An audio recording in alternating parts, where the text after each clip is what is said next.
Assalamualaikum warahmatullahi wabarakatuh. Perkenalkan, nama saya Putri Indirayani. Saya akan menjelaskan materi tentang anatomi, fisiologi, dan genetik. Yang pertama, pengertian anatomi. Kata anatomi berasal dari bahasa Yunani yaitu ana dan tomi, yang berarti memotong atau menyayat atau memisahkan, yang kemudian didefinisikan sebagai ilmu tentang struktur tubuh, yaitu ilmu yang mempelajari susunan tubuh dan hubungan bagian-bagian satu sama lain. Selanjutnya, pengertian dari fisiologi. Fisiologi adalah ilmu yang mempelajari kerja tubuh dalam keadaan normal. Pemahaman tentang genetika. Definisi genetika dalam banyak buku dinyatakan sebagai cabang biologi yang mempelajari sifat-sifat baka atau ilmu mengenai sifat keturunan. Selanjutnya, tingkat struktur organisasi tubuh. Yang pertama, sel merupakan unit organisasi terkecil yang menjadi dasar kehidupan manusia dalam arti biologis. Yang kedua, jaringan. Jaringan adalah gabungan dari beberapa atau banyak sel yang memiliki fungsi yang sama dalam satu ikatan. Yang ketiga, organ adalah kumpulan dari beberapa jaringan untuk melakukan fungsi tertentu di dalam tubuh. Yang keempat yaitu sistem organ, merupakan bentuk kerjasama antar organ untuk melakukan fungsi-fungsi yang lebih kompleks lagi sehingga proses yang berlangsung di dalam tubuh suatu organisme dapat berjalan dengan baik sesuai aktivitas hidup organisme yang bersangkutan. Yang kelima itu organisme manusia, merupakan gabungan beberapa sistem organ yang saling bekerja sama. Selanjutnya, sistema pergerakan yaitu terdiri dari tulang, otot, dan sendi. Yang pertama, pengertian dari rangka tubuh manusia. Rangka tubuh manusia merupakan sekumpulan tulang-tulang yang saling berhubungan. Rangka tubuh manusia dapat dibagi menjadi dua bagian, yaitu poros tubuh aksial dan bagian alat gerak atau apendikular. Selanjutnya, adapun kegunaan rangka. Yang pertama, alat gerak pasif. Rangka hanya dapat bergerak karena gerakan otot. Yang kedua, memberikan bentuk pada tubuh. Yang ketiga, sebagai penyangga tubuh. Yang keempat, tempat pembentukan sel-sel darah. Yang kelima, melekatnya otot rangka. Dan yang keenam, melindungi organ dalam, misalnya jantung, hati, dan usus. Adapun klasifikasi tulang. Berdasarkan bentuknya, yang pertama tulang pipi berbentuk seperti pipa, contohnya tulang lengan atas. Yang kedua tulang pipi bentuknya pipih berupa lempengan, contohnya tulang tengkorak. Yang ketiga tulang pendek, bentuknya seperti kubus atau tak beraturan dan pendek, contohnya tulang pergelangan. Yang keempat tulang tak beraturan dan tulang sesamoid. Rangka badang. Tulang belakang berjumlah 33 ruas tulang yang terdiri atas 7 ruas tulang leher, 12 ruas tulang punggung, 5 ruas tulang pinggang, 5 ruas tulang kelangka, dan 4 ruas tulang ekor. Rangka badan. Tulang dada. Tulang dada terdiri atas tulang dada, tulang badan, dan tulang pedang-pedangan. Tulang rusuk berjumlah 12 yaitu 7 pasang tulang rusuk sejati, 3 pasang tulang rusuk palsu, dan 2 pasang tulang rusuk melayang. Selanjutnya itu tulang panggul. Tulang gelang panggul terdiri atas 2 tulang usus, 2 tulang kemaluan, dan 2 tulang duduk. Selanjutnya yaitu sistema pergerakan otot manusia. Otot manusia sendiri itu merupakan sebuah jaringan dalam tubuh manusia yang berfungsi sebagai alat gerak aktif yang menggerakkan tulang. Gerakan organ tubuh yang terjadi adalah gerakan yang rumit dari serabut otot dan otot.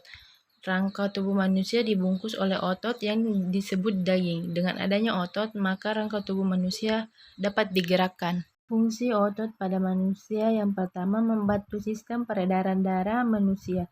Yang kedua membantu pernapasan, yang ketiga membantu dalam proses pencernaan manusia, yang keempat membantu dalam proses reproduksi manusia, dan yang kelima menjaga keseimbangan. Selanjutnya klasifikasi otot dibagi menjadi 3 jenis yaitu otot lurik, otot polos, dan otot jantung. Adapun gangguan yang terjadi pada otot yang pertama muscle dystrophy merupakan salah satu kelainan pada otot yang diakibatkan oleh faktor genetik. Yang kedua, atrofi otot merupakan kondisi terjadinya penurunan massa otot. Dan yang ketiga, kesleo merupakan salah satu penyebab gangguan pada otot yang paling sering terjadi, terlebih saat berolahraga dan beraktivitas berat. Selanjutnya yaitu sistema pergerakan sendi. Persendian juga itu bisa dikatakan dengan artikulasi. Adapun komponen penunjang sendi yang pertama ligamen, jaringan ikatan yang menghubungkan tulang dengan tulang. Yang kedua kapsul sendi, lapisan serabut yang melapisi sendi dan hubungan dua tulang yang membentuk persendian. Yang ketiga itu cairan sinofil, cairan pelumas pada ujung-ujung tulang yang terdapat pada bagian kapsul sendi. Yang keempat, tulang rawan hialin, yang itu jaringan tulang rawan yang menutupi kedua ujung tulang yang membentuk persendian, berguna untuk menjaga persendian dari benturan keras. Sendi-sendi pada tubuh manusia yang pertama, sendi mati atau sinartrosis. Yang kedua, sendi kaku atau ampiartrosis. Yang ketiga, sendi gerak atau bisa disebut diartrosis. Adapun gangguan persendian yang pertama dislokasi, yaitu pergeseran sendi dari kedudukan semula karena tulang ligamennya tertarik atau sobek. Yang kedua, kesleo atau terkilir, tertariknya ligamen sendi yang disebabkan oleh gerakan yang tiba-tiba atau tidak bisa dilakukan menimbulkan rasa sakit. Yang ketiga itu ankilosis, yaitu persendian tidak dapat digerakkan lagi karena tulangnya menyatu. Yang terakhir, artritis atau infeksi sendi, gangguan sendi yang ditandai terjadinya peradangan sendi disertai. Selanjutnya yaitu panca indera mata. Bagian-bagian pelindung mata, yang pertama itu alis mata, yang kedua kelopak mata, yang ketiga bulu mata, dan yang keempat itu kelenjar air mata. Adapun bagian-bagian anatomi mata yang terlihat dan yang tidak terlihat.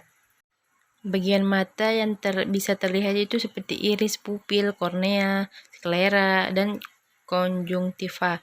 Bagian mata yang tidak terlihat itu lensa mata, vitreous, retina, dan saraf optik. Fisiologi penglihatan. Yang pertama, cahaya akan memantulkan objek yang dilihat. Cahaya tersebut akan masuk ke mata melalui kornea yang ada di bagian depan mata. Yang ketiga, setelah itu cahaya akan memasuki pupil dan sampai ke lensa mata. Lensa akan berubah ketebalannya menyesuaikan kondisi cahaya dan memfokuskan cahaya yang harus ke retina. Untuk menuju ke retina, cahaya akan melewati gel atau cairan tebal vitreous. Yang keenam itu saat cahaya tersebut mencapai retina, maka retina akan menerjemahkan cahaya tersebut menjadi impuls listrik yang kemudian dibawa ke otak oleh saraf optik. Yang ketujuh itu terakhir, korteks visual di dalam otak akan menafsirkan impuls tersebut menjadi seperti yang terlihat. Adapun kelainan pada mata, yang pertama rabun dekat, rabun jauh, mata tua, rabun senja, buta warna, dan katarak. Itulah tadi kelainan pada mata. Selanjutnya panca indera telinga. Bagian-bagian telinga dibagi menjadi 3, yaitu telinga bagian luar yang terdiri daun telinga, lubang telinga, kelenjar minyak, dan telinga bagian tengah terdiri atas selaput pendengaran, tulang-tulang pendengaran, saluran eustachius. Yang ketiga, telinga bagian dalam terdiri dari rumah siput, tingkap jorong, tingkap bundar. Penyakit pada telinga yaitu tuli. Tuli dibagi 2 macam, yaitu tuli konduksi dan tuli saraf. Tuli berarti tidak dapat mendengar. Yang berikutnya itu infeksi telinga. Infeksi telinga itu biasanya disebabkan oleh bisul atau luka di dalam telinga. Dan contohnya adalah cairan berbau busuk dari dalam telinga. Adapun cara merawat telinga. Yang pertama, jangan terlalu sering mendengarkan bunyi yang terlalu keras. Yang kedua, jaga kebersihan telinga agar tidak tersumbat. Yang ketiga, hindari benturan berupa tamparan keras. Hindari mendengar suara atau musik yang terlalu keras. Segera periksa ke dokter jika telinga kita mengalami gangguan, misalnya telinga sering berdenging atau benda asing masuk ke dalamnya. Selanjutnya yaitu panca indera kulit. Pengertian dari kulit adalah suatu organ pembungkus seluruh permukaan luar tubuh, merupakan organ terberat dan terbesar dari tubuh. Adapun kulit tipis terletak pada kelopak mata, labirinus dan kulit bagian medial lengan atas, sedangkan kulit tebal terdapat pada telapak tangan, telapak kaki, punggung, bahu, dan bokong. Adapun fungsi dari kulit yaitu untuk melindungi tubuh terhadap luka. Kulit melalui bersarafan sensorik juga bertindak sebagai alat indera. Kulit juga berperan dalam mengatur keseimbangan air. Kulit mempertahankan temperatur tubuh, komunikasi, dan ekspresi. Selanjutnya bagian-bagian kulit. Bagian kulit yang pertama itu epidermis atau lapisan luar atau kulit ari. Tersusun atas dua lapisan. Yang pertama lapisan tanduk dan lapisan Malpighi. Lapisan tanduk yaitu lapisan yang tersusun atas sel-sel mati yang selalu mengelupas. Sedangkan lapisan Malpighi adalah lapisan ini berada di bawah lapisan tanduk, tersusun atas sel-sel yang aktif membela diri. Selanjutnya itu dermis atau lapisan dalam atau kulit jagat, tersusun atas jaringan lemak, kelenjar keringat, seluruh keringat, kelenjar minyak, pembuluh darah, dan reseptor atau saraf penerima rangsang. Adapun gangguan pada indera peraba yaitu gangguan terjadi bila ada kelainan di susunan saraf pusat sehingga mempengaruhi sensibilitas atau peradaban. Yang pertama itu hipersensitif terhadap sentuhan. Gejalanya jengkel, khawatir, agresif terhadap cahaya atau sentuhan tak terduga. Menolak memakai pakaian berbahan atau model tertentu. Yang kedua itu hiposensitif. Gejalanya sangat menginginkan sentuhan atau ingin menyentuh orang atau benda. Tidak sadar jika sentuhan atau ditabrak kecuali jika sangat kuat. Selanjutnya yaitu sistem koordinasi, yaitu sel saraf atau neuron. Fungsi dari sel saraf adalah sebagian penghantar impuls atau rangsangan dari reseptor sebagai penerima rangsangan ke otak atau sumsum tulang. Sebagai penerima rangsang yang kemudian akan memproses bentuk impuls atau rangsangan tersebut atau sebaliknya. Selanjutnya sistem saraf pusat yang terdiri otak dan susun tulang belakang. Otak beratnya sekitar 3 kg dan berisi hingga 100 miliar sel. Otak dilindungi oleh tulang-tulang tengkorak. Perlindungan sangat penting bagi otak karena otak merupakan organ vital yang mengatur kerja sistem organ yang lain. Otak terdiri dari beberapa bagian dengan fungsi yang berbeda. Otak besar atau cerebellum terbagi menjadi dua belahan otak. Di bagian bawah belahan otak terdapat otak kecil atau disebut cerebellum yang terhubung dengan sumsum tulang lanjutan atau batang otak yang tersambung dengan saraf tulang belakang. Selanjutnya yaitu sumsum tulang belakang. Sekumpulan saraf yang membantu kinerja otak terkumpul di dalam sumsum tulang belakang yang terlindungi oleh tulang belakang. Sistem ini yang memungkinkan otak untuk menyampaikan perintah pada tubuh. Selanjutnya sistem saraf tepi.